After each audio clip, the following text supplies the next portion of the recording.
I'm Terry Stone. I make these ceramic bells right here, T-Stone Ceramics. And I'm out of Superior, Arizona. How I got started in my business is I was the manager of ceramic production at Arcasanti up in central Arizona. I lived there for 9 years and managed their ceramics for about 7 of those years. After several years, I decided to go out on my own and do it myself and do some of the designs that weren't so popular at Arcasanti, like the lizards and the spiky things. And so I started working in Prescott. What I do is I get my clay out of the ground. It comes from Globe, Arizona, and I go through about 10 tons of raw clay a year. So the clay gets piled up in my yard, a big pile of dirt, and then through the year I break it up with a pick and a shovel, make a slip out of it, which is a liquid clay, and then I cast these pieces in molds that I make. And after these pieces come out of the molds, I take a razor blade and I hand carve each one with the razor blade to give it the design. Each one's freehand carving. I've done tens of thousands of carvings over the last 25 years doing this. And so once they've been carved, I let them dry, and then I put them in a kiln and fire them to cone 4. It's about 2200 degrees. And when they come out, I assemble them, cut the fins, make the beads, do it all. And then I put them together and bring them to galleries such as this. And how do they have different sounds? You have a variety of sounds. Well, being stoneware clay, they have more of a glass-like sound than, say, earthenware clay does. So they don't clunk, they actually ring.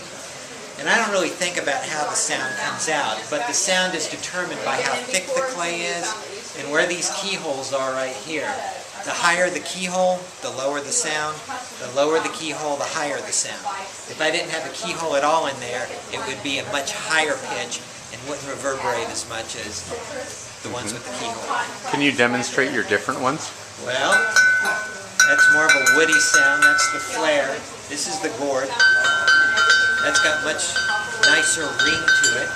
This is the torpedo, and it's way high, much higher. And then this is just the regular bell. It's got a nice wood tone. And then how about that long, This one right here? Yeah. That's what that one sounds like. So. And what would you say is your most popular design? My most popular bell is either between the regular or the snake bell right here. These are, although all of these bells can be outside and hang on your porch, I always tell people to take a little bit more care with the snake bell. They're a little more delicate, but they have about the nicest sound of all the bells. And how about designs? Do you have a favorite design? Well, actually, I do kind of prefer the snake, but I don't think the snake is as popular with people as it should be. I'm one of those proponents of little creepy crawlies of the desert. But the suns are the most popular thing, so usually there's a sun on every piece. And where do you sell your items? Different galleries around the state, in Sedona, Jerome, Prescott, Tucson, Phoenix, but also at the Desert Botanical Gardens in Phoenix and the Boyce Thompson Arboretum in Superior, Arizona. And now Sibley's west, of course, which is a very nice store, so I'm very happy to be here. And he doesn't have to pay me to say that.